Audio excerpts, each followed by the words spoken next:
Wilder Show podcast. Hello there. I'm Scott. That's Lauren. Hello there. Yeah, hello. And how you doing today? I'm well, thank you. Okay. You? Yeah, pretty good. Good. Pretty good. Instagram, will you find us there on Instagram?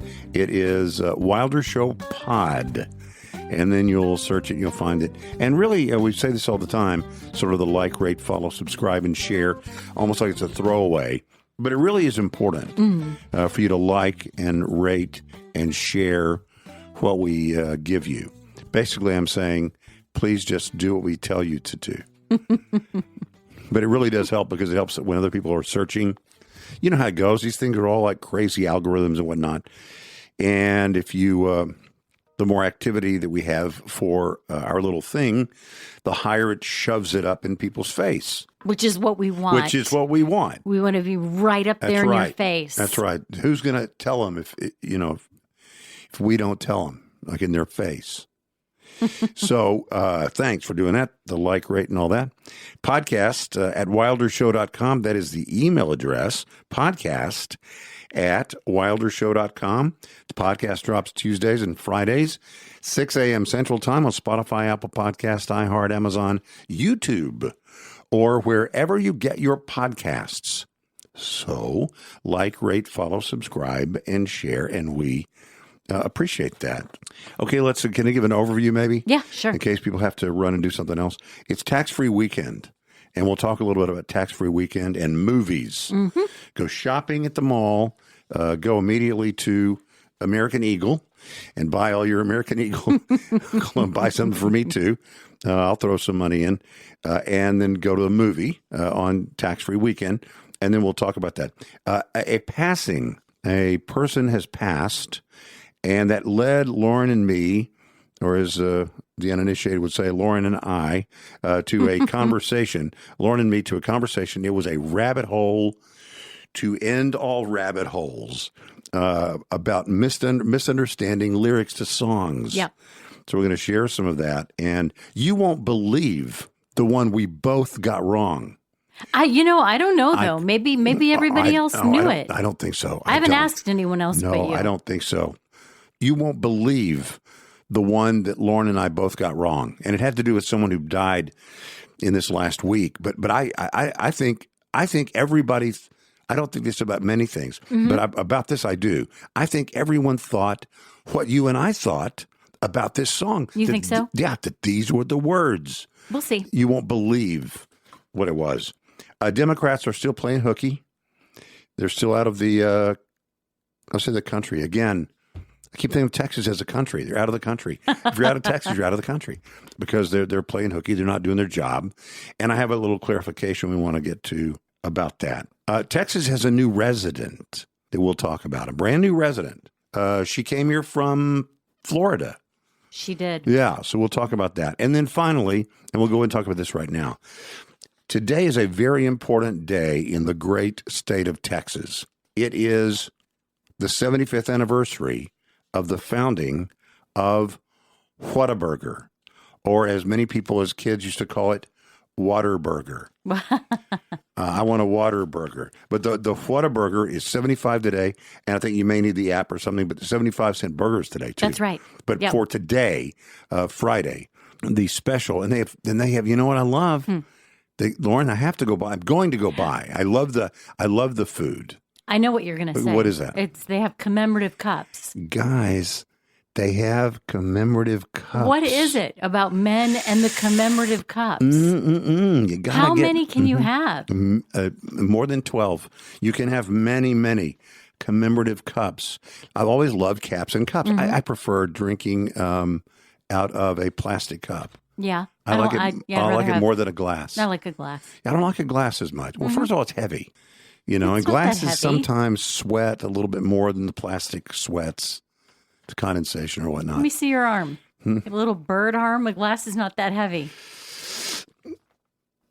Let me turn to the guys for a second. You see what an encourager she is? Okay, back to the things. To each her own, or his own. I like plastic cups, but I love cups. a big plastic 16-ounce, preferably larger, 20-ounce, maybe even 32-ounce big cups. I can put a bunch of ice in and then a bunch of stuff in it. Okay. Many women like the Stanley things.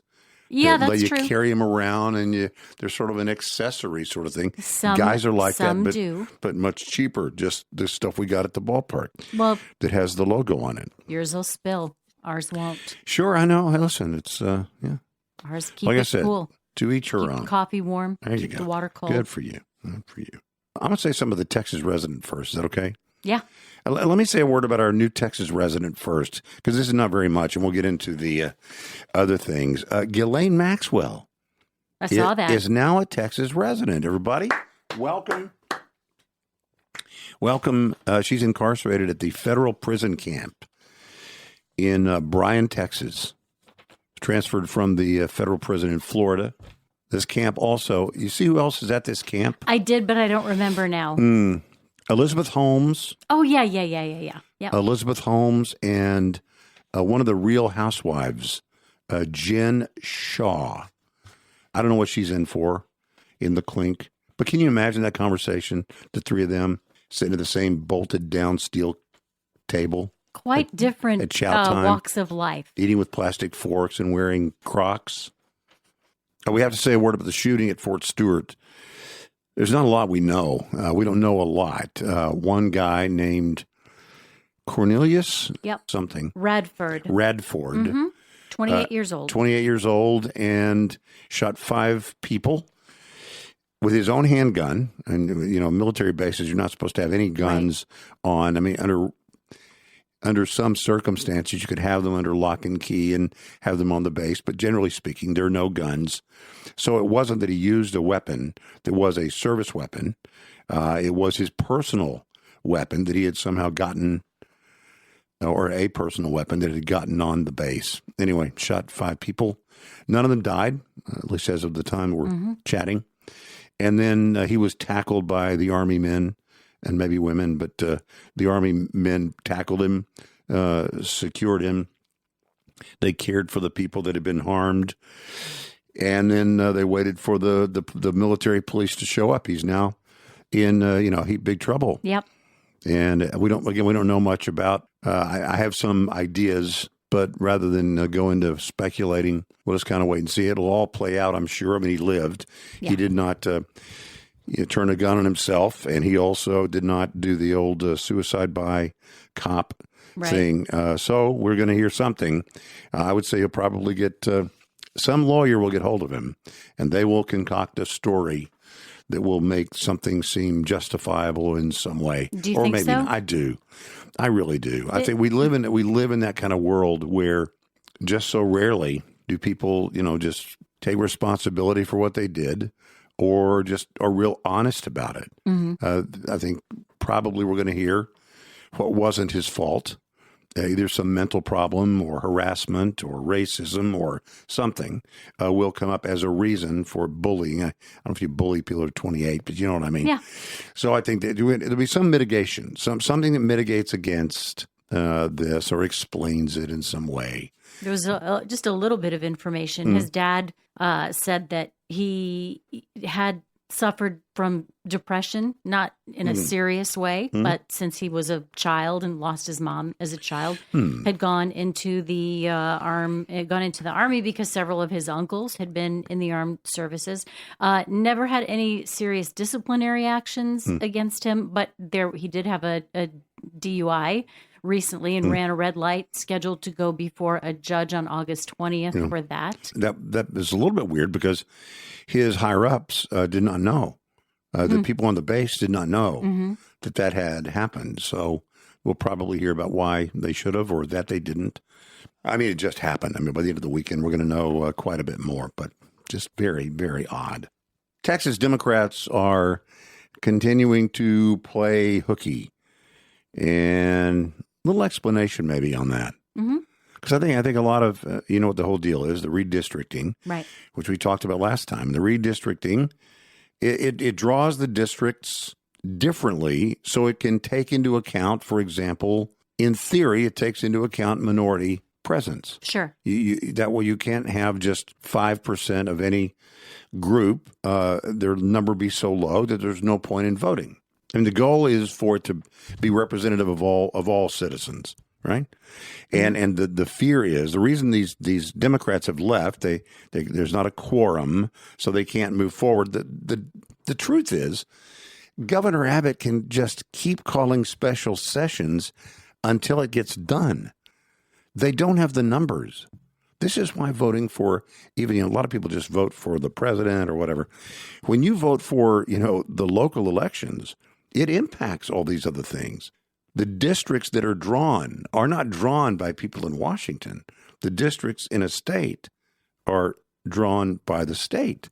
So your representatives, my representatives in Austin, are the ones who will do this. Mm-hmm. So who those people are matters. And we'll look at a couple of states in a second and see examples of that. So Democrats have left the state of Texas. They don't want to be a part of the vote that they know they're going to lose. And they think they can put pressure on Governor Abbott to sort of change his mind. That's not going to happen. I think we said that immediately. I mean, I think people are emboldened. Donald Trump just says, here's what I'm going to do. People go, no way he's going to do that. And he gets elected and he does it. It's like, wait, really? What? You can do that? And I think that's really good. Hold people accountable for what they said they would do. And this is something that Texas is doing. We're redrawing our districts. And so people are fleeing. And the great fear is, what we're told in the news is, hey, these guys are going to New York. They're going up there to stay with their buddies in New York or in California or in Illinois or in Massachusetts. I saw a bunch of them on the state house steps in Massachusetts, in Boston. The big news was other states are going to do it. Because of what Texas is doing, we got to fight fire with fire. The Democrats, they would say of themselves, we're no longer going to bring a knife to a gunfight or whatever, which I think is kind of weird to use violent language. Images like that, yeah. Kind of strange. So I thought, well, let's look and see what is the risk. Yeah. What is the risk if these other states, do this? And so I'm just looking, let's take Massachusetts, for example.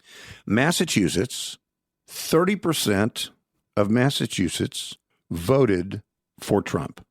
30%. Okay. They say, well, 30%, that's not everybody. Well, that's true.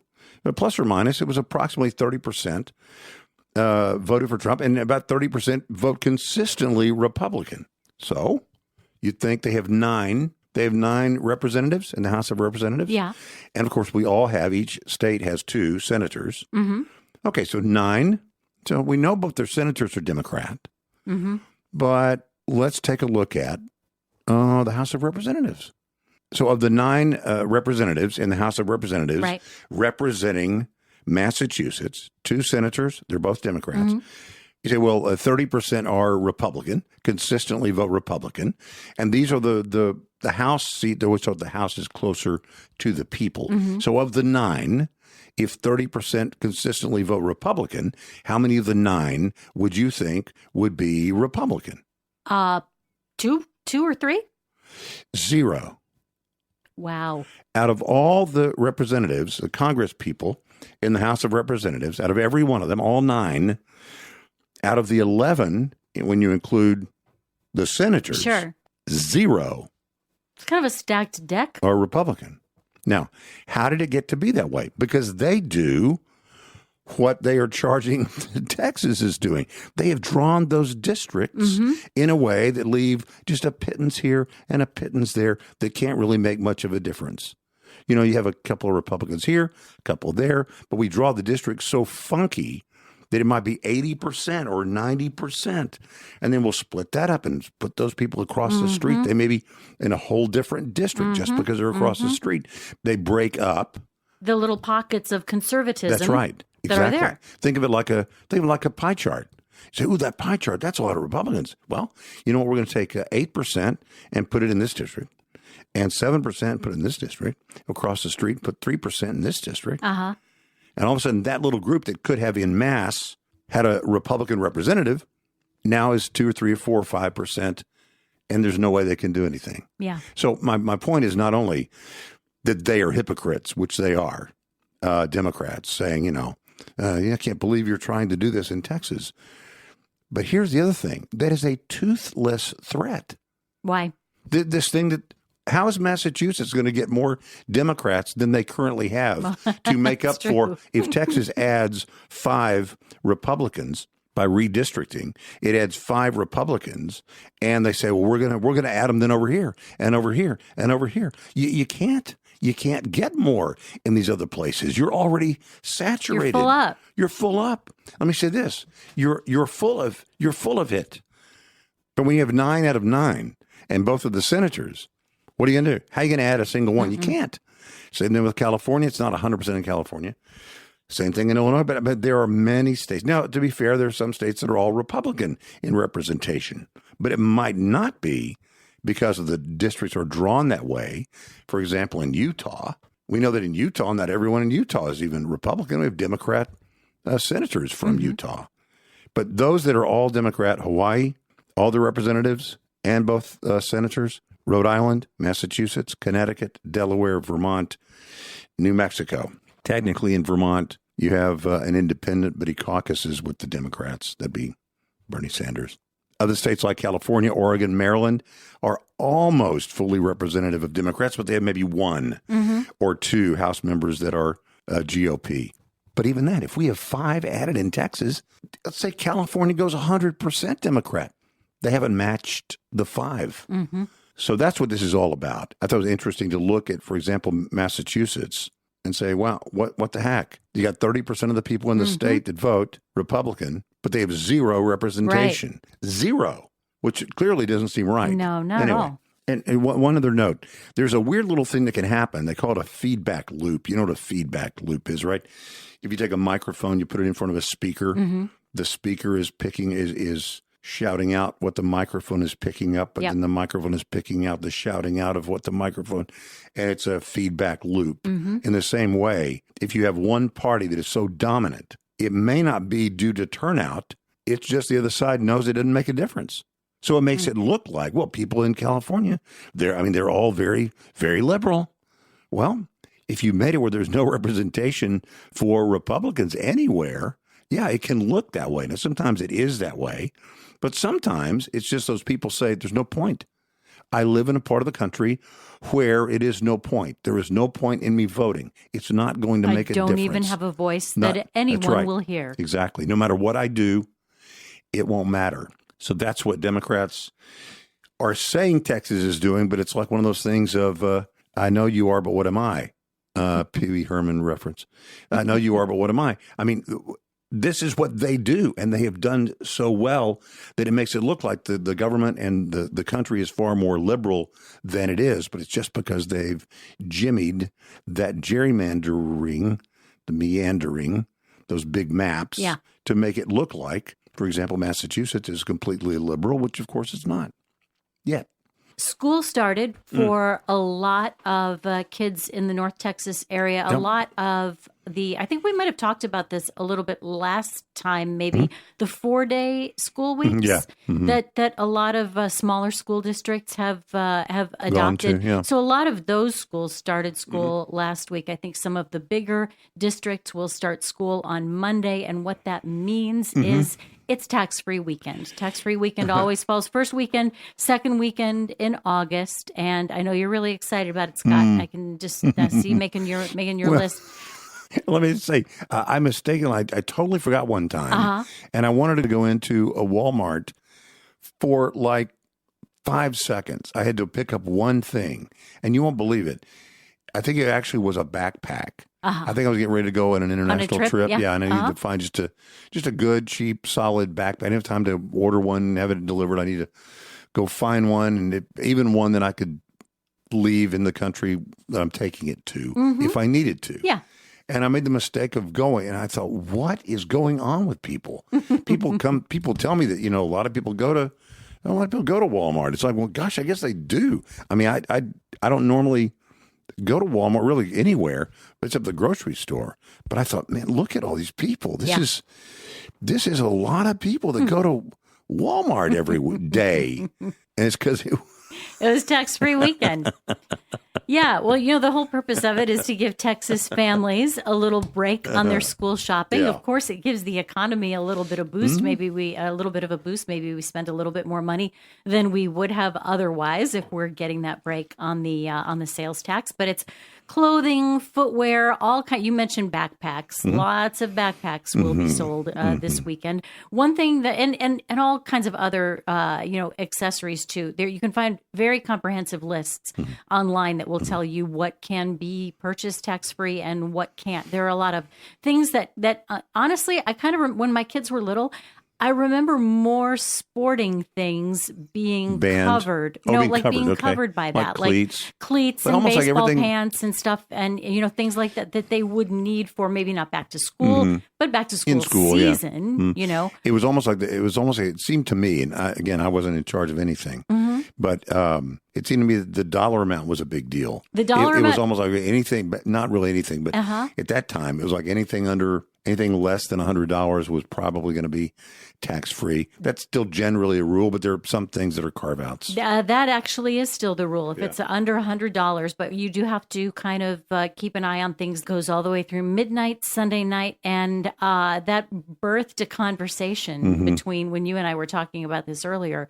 That led us to a lot of things that we'll get to a little bit later in Scattershoot. But it was kind of fun. It's a movie and music chat that we'll have in Scattershoot coming That's right.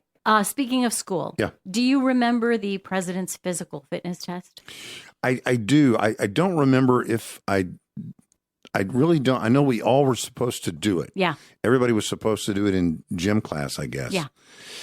And I guess I did it. I mean, I don't know if I, walked home with a, certificate around my neck or anything. I can't remember. Imagine that I ever passed it. Yeah. You have no specific memory of. Oh, I have memories of failure dreading it. I don't really have a memory of failing it. But when I look at the things now that it was a certain number of push-ups, pull-ups, and pull-ups, and you had to run a little. I think you had to run a mile. It was a mile. Yeah, I could. The running was not a big deal. I could run. I could run, but some of the other things probably were more of a challenge. Yeah, that was just not the way I was. That was not the way I was. I was bent. But you know what? I was good at the school stuff. Oh yeah. So I didn't really care that I wasn't good at that. Yeah, I mean, sure. I probably cared. I would have liked to have been a little bit better at it. But I didn't even know that they phased it out. Yeah, they stopped doing it. They didn't phase it out. They just stopped doing it in 2013. It was during Obama. It was an Obama decision up there in that administration. Yeah. And part of it was, no, we changed the way we think about fitness now. It's not about this. It's not about a competition. Yeah, it's more that. It's not about achievement necessarily. But it really made it almost like now we're just going to, we don't want anyone who doesn't achieve it to feel bad. It was like, it sort of became a participation trophy thing. It's like, no, there's no sense of pride in getting the same thing everybody else gets who didn't do anything. There's no sense of pride in that. The sense of accomplishment.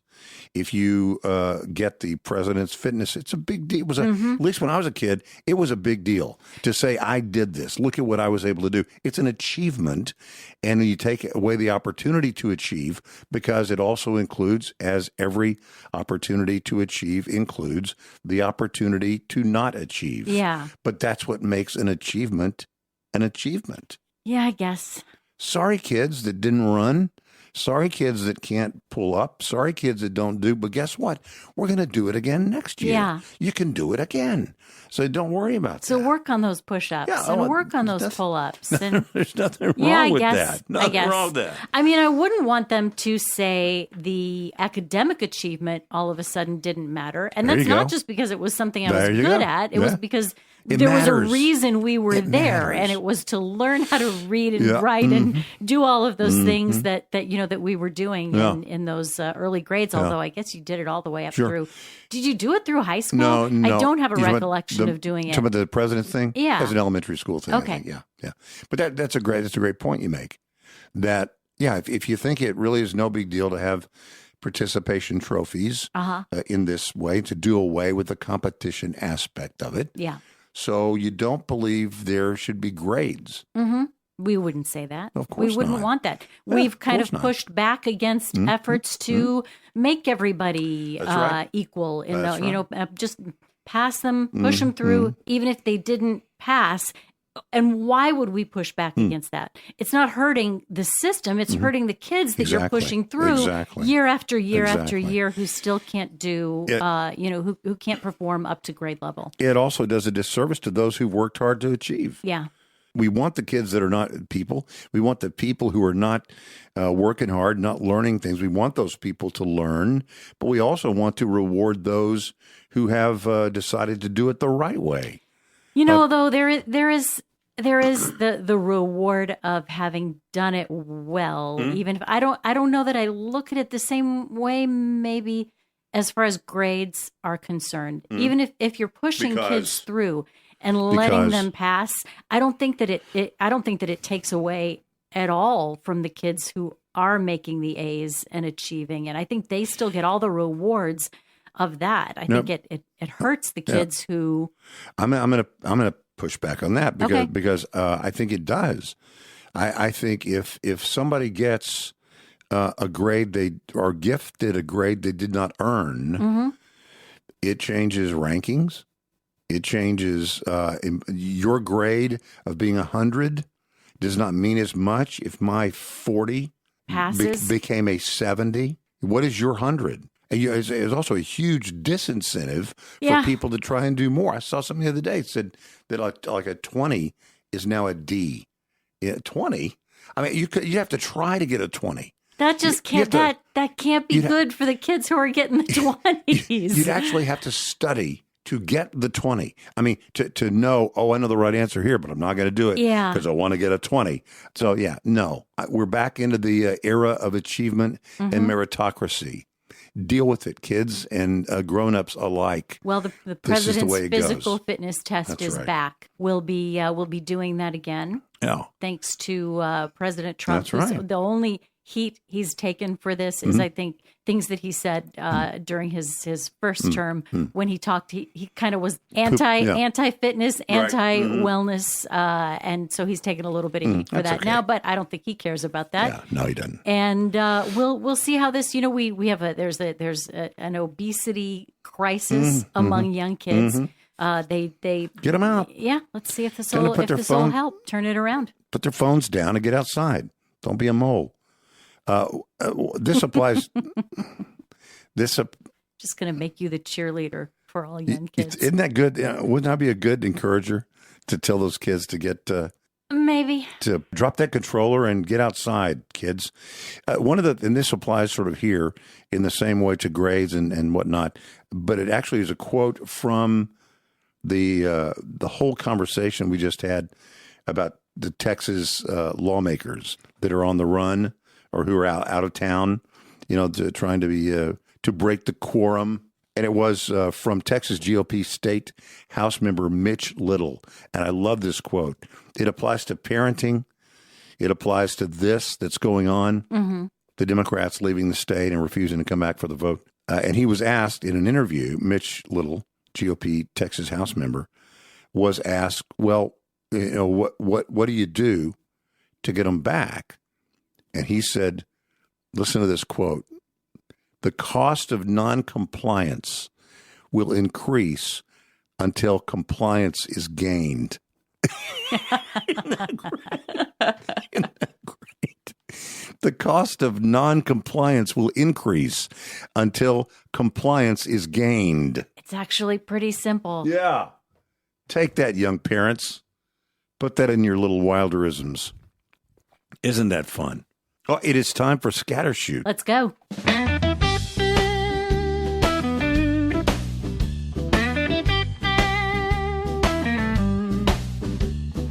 The Wilder Show Scattershoot. Lauren, we have talked about this before. What is it? It's the purple section. It's the this. It's the that. It's the this. And we had a conversation earlier that we'll talk about in a second. And I'm surprised that neither of us had ever talked about Scattershoot, this part of the podcast, which we call Scattershoot, as being the guide. Do you remember the guide section? Do you remember the guide section we get on Fridays? I do. Okay, that relates. We'll talk about that in a second. We were reminiscing, and if you have ever misunderstood lyrics of a song, I really, and I don't think I'm overselling this. I don't think you're going to believe that you've been wrong all this time about one of the songs we're going to talk about. And then we got in a rabbit hole, and I reached out and said, "Hey, give me yours." And people started sending me theirs. And and by the way, if you want to send us more, send it to podcast@wildershow.com. Love to see that. We love your contact anyway, but podcast@wildershow.com.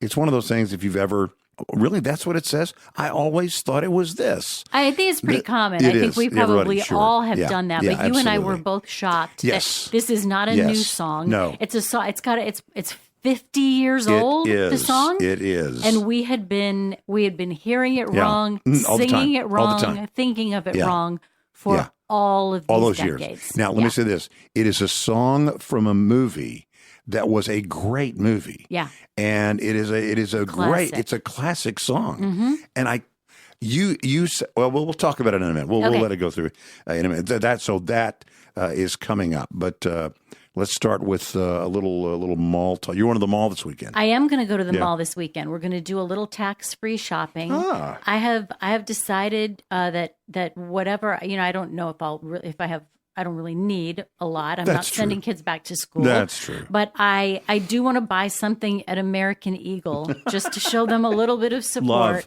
Because I'm so tired of all this. Boy. Listen, it's not like I'm a Sydney Sweeney fan, and it's not like I think it's the best or most creative ad campaign I've ever seen before. But they're taking so much heat for something that I think has been so wildly blown out of proportion. Totally. That I kind of want to buy something. Yeah. Well, buy me some. I'll pay you back. Buy me something. You'd like something from... Give me a mug or something. You got a mug. I will be the oldest person in the American Eagle. I can almost, unless there are a whole lot of other people who feel like we do that are there to give them a little support. I don't know. I think it's good. I think it's great that Sydney Sweeney, at least as of this sitting, has still not said anything. Yeah, she has not. That is the smartest thing she could do, is just let it all play out. Anyway, so you're going to the mall this weekend, and when you're there at American Eagle, seriously, if they have a mug or something, they probably don't have cheap plastic cups, which is what I like. I know, yeah. But if they have something, pick me up something. It's not really. I can tell you haven't been there. It's not. It's clothes. It's clothes and accessories and, things like that. Yeah. All right. Well, then I probably, pick me up a European carry-all. That I might be able to find. I like tartan. Okay. See what I can do. Yeah. And then after that, I think, or maybe later in the, we're going to see a movie. Yeah. Yeah. Well, that got us talking about movies. And when I grew up in the Lake Highlands area of Dallas, and so our mall is one of the last really still standing malls. Our mall at that time, and even to this day, although I don't really go to the mall hardly at all, is North Park. That's right. And North Park is still a great mall in my view. It is a great mall. It's a great mall, and so we got to thinking about movies and you're going to the movies, and so if you go to the movies at North Park, you're going to go online and buy your tickets ahead of time. It may or may not be a reserved seat. You will stand in zero lines, right? All those things. Most of the time, it will be a reserved seat. Oh, is that right? Yeah. I don't go to the movies very much, to the movie house. But we have to talking about the guide. When the movies today also, these movies these days, also, they might begin like at 2 minutes past midnight Wednesday night to have a huge push into that opening weekend for the opening weekend box office numbers. That never happened when we were kids. No. It was never like that. A Friday night opening was a Friday night opening. And that was the first. It wasn't Friday at 11 in the morning. It was, usually Friday night. And so on Friday, when the newspaper came out, the Dallas Morning News, you got a thing called The Guide. was the guide section. It was tabloid. What I mean to say, it was a stand-up sort of thing. It was like a magazine. Yeah, like a magazine. Mm-hmm. And so it was tabloid shaped, and you're able to look through and see here are the general cinema, and here are the AMCs, and here are the they even had at that time Cinemark or Hollywood or whatever. Yeah. The different ones. And it was just fun. And you'd read about the concerts that are coming. You'd read all these things. If you wanted to go to the movie, you had to buy tickets. Yeah. At the theater. At the theater. So I know this is, I'm not talking like people don't know this, but it's wild. I found it wild to remember that you had, let's say you have a date. You got an important date. You're going to go see, what's will date me? You're going to go see Kramer versus Kramer at the North Park 1 and 2. On opening night? On opening night. Uh-huh. And so you have to figure out what you're going to do. You got school. You're doing school on a Friday. Uh-huh. And you got to do the dinner thing, and you can go to maybe a 9 o'clock showing on the opening weekend. Well, it's going to sell out. So right after school, you got to scoot over and stand in line outside. Yeah. Until they start selling tickets. Mm-hmm. And then you have your ticket, and then you go out to eat.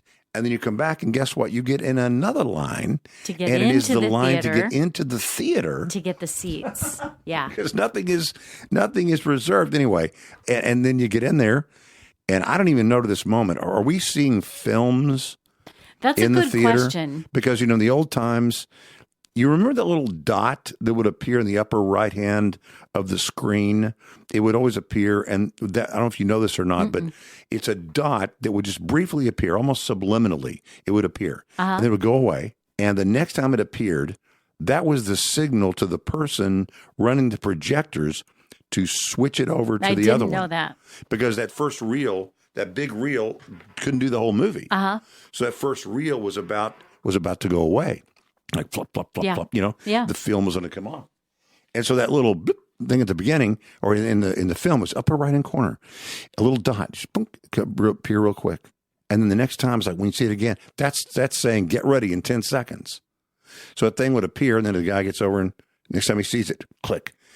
Did not know. And it might not be seamless. You might see a little bit different thing. So anyway, so that goes away. They're doing that. Yeah. It's all probably digital now, isn't it? You would think so. But there was something about seeing, especially it was a 70 millimeter film, which is like, millimeter has to do with how big the actual, film? like a 35 millimeter is this wide. How wide well, 70 is twice. Mm-hmm. And that means it has to have a movie projector that will do that. Right. And so it's a whole different thing. And in those days, of course, everything's relative. Now we have 4D or whatever it's called, 4 something.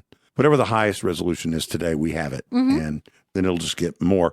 But in those days, going from a 35 millimeter, which is what most movie houses had, to the 70 millimeter was a big deal. Yeah. So if you could see it in 70 millimeter, wow. I saw Deer Hunter there at that theater. Yeah. I saw Star Wars there at that theater, as I recall. Be 1978, I guess. I saw Amadeus there. Oh, did you really? I saw terrifying Cape Fear there. I think I saw it there too. Walked out to the car and looked under it just to, I think it was the middle of the day. Make sure De Niro wasn't under. I would not have remembered though that theater was open until 1998, and it was demolished in 2001. Huh. I would have put it at having closed earlier than that, I think. Now, part of our conversation after movies had to do with you were reading a story about the passing of a writer. Alan Bergman. Alan Bergman died a week ago yesterday, actually. Died on Thursday last week. Alan Bergman was one half of the songwriting team of Alan and Marilyn Bergman. They were married. They were songwriting partners for decades. Won multiple Academy Awards, six decades. Produced such hits as "The Windmills of Your Mind," they wrote other great songs like The Heat of the Night. They wrote the music for Barbara Streisand's Yentl. They wrote with Michel Legrand. They wrote with Marvin Hamlish. What Are You Doing the Rest of Your Life? Wow. How Do You Keep the Music Playing from an old movie, Best Friends? That was a huge hit. That was James Ingram, right? It was. Oh, that's a great think it song. Was, when he died, I remember going back and listening on Spotify that song like 100 times in a row. It was it's such a great song. Patty Austin, and James Ingram. Patty Austin, James Ingram. So they had a great run. And when Marilyn Bergman died in 2022, her husband Alan kept writing songs. Just kept going. Yeah. When he died, a week and a half ago, 99 years old. I was so taken with reading about their long career and their partnership in music and in life, that when it mentioned they had also written The Way We Were. And it talked about, the brilliant lyrics, and it said, as the way we were. And then parenthetically, it said, do you want me to? No, I want to say how that conversation went. I was shocked to see what the first line of the song was. Couldn't believe it. So I asked you. Yeah, you did. I said, what is the first line of The Way We Were? Now, we had talked about the movie, and I loved the movie. Robert Redford was great. She was great in the movie. And I'm not even a Barbara Streisand fan. I mean, I'm so much not a Barbara Streisand fan. But I thought she was great in that movie. I thought he was great in that movie. And I really liked the movie and loved the song. Yeah. And so Lauren says, and I was really I was caught off guard. But then I said, all I can think of is memories. And you said, yeah, but keep going. Keep going. Yeah. And I said, memories like the corners of my mind. That's what I thought it was too, and we were both wrong. Oh, let us say. See, and I always thought that made sense. Memories, like the stuff that every now and then goes away, they might be like the corners of your mind. I mean, it makes sense. Yeah.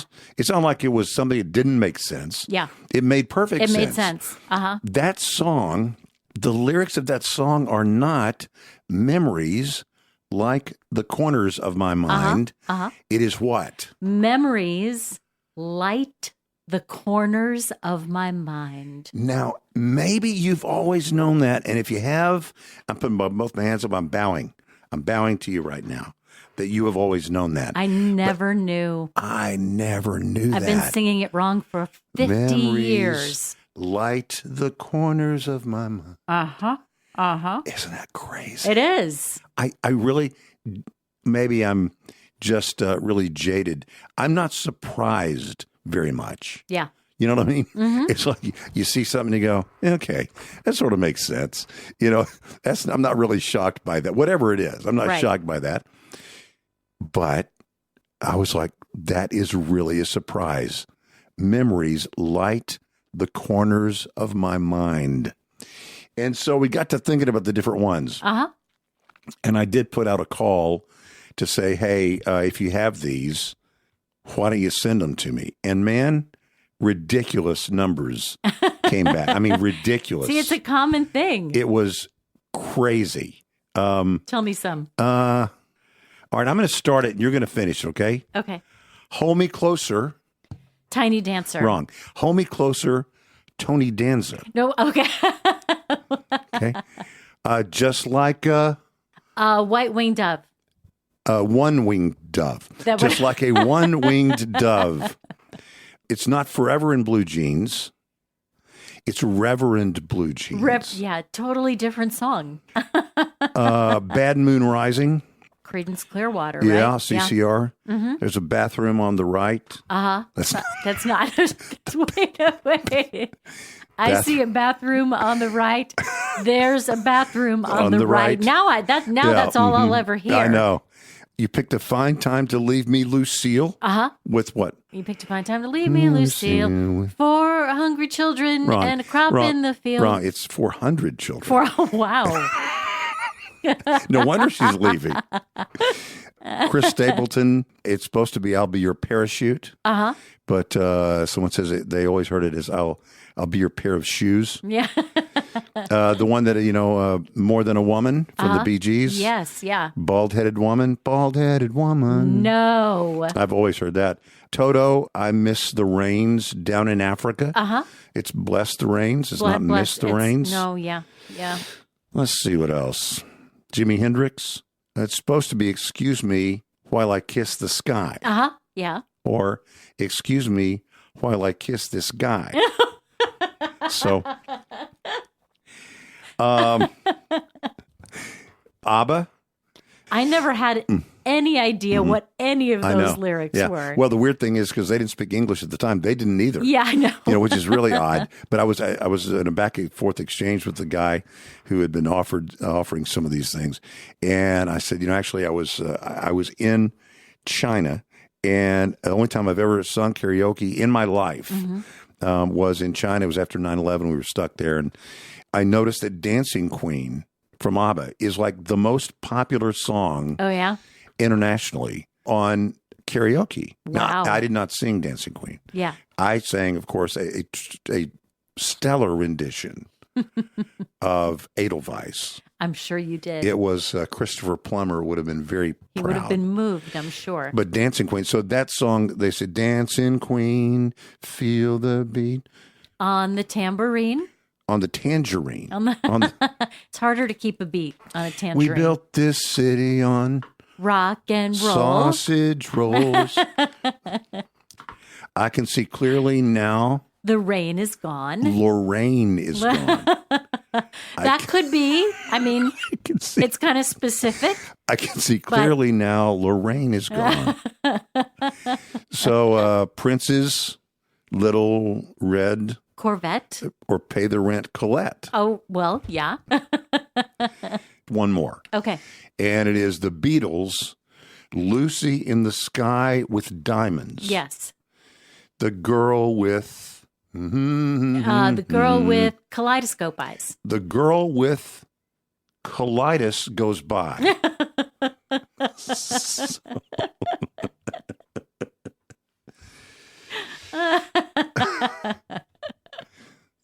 Oh, and don't forget to get your 75-cent Whataburger today. Like you mentioned at the beginning of the show, it's the 75th anniversary of Whataburger. And from 11 a.m. to 8 o'clock today as the podcast drops. Okay. If you have the Whataburger app, you can get a 75-cent hamburger. Love it. Mm-hmm. What's your favorite Whataburger meal that you buy? Do you have one that you do? Yeah, I like just a burger with cheese. Just a burger. Mm-hmm. I get. What else do you get? You get the fries, and you do what else? Gotta have the fries. Mm-hmm. Yeah. What else do you get? And a Diet Coke, but I'm not. Their Diet Cokes have not always been up to par. My favorite. All right. Let me give you a backup for the Diet Coke thing. My Whataburger recipe, my Whataburger order is always. As you know, I don't like the buns to get soggy. I do know that. And so I sometimes don't get the big burger, but I don't get the just a burger either. Yeah. I get the Whataburger Junior, no cheese, add jalapenos. You don't have to say mustard. It's Texas, so mustard is what's on it. Don't have to worry about mayonnaise. It's Texas. I mean, And then I get fries, but then you get the smallest. You don't have to get a big one. But get the smallest chocolate shake. They have very good chocolate shakes there. Okay. And you don't have to worry about the Diet Coke. It's going to be fine. Okay. You can just go with the shake. So go and do whatever is the thing you want to do. But do it at Whataburger. You know what? Go to Whataburger and then go to American Eagle. That sounds good. Yeah. And then go to the movies. Happy tax-free shopping weekend to all who celebrate. Yeah. Instagram, you'll find us on Instagram, and we do encourage you to like it and rate it and follow it, and please share it, and share this podcast with your friends. By the way, Charlie made a little appearance this week. Yeah, he did. It's kind of fun. Bunches of people saw that and shared that with a friend. Cute. That's kind of fun. Instagram, find us Wilder Show Pod, and then you'll just search for that. Find us and like us and all that. If you want to send us an email, it's email to podcast@wildershow.com if you have music lyrics that are messed up in your head or stuck. Wilder Show podcast drops Tuesdays and Fridays at 6 a.m. Central Time on Spotify, Apple Podcast, iHeart, Amazon, and YouTube, or wherever you get your podcasts. Or if you always knew it was memories. Yes, I want to know that for sure. Light the corners of my mind. I'd love to know how smart you are. All right.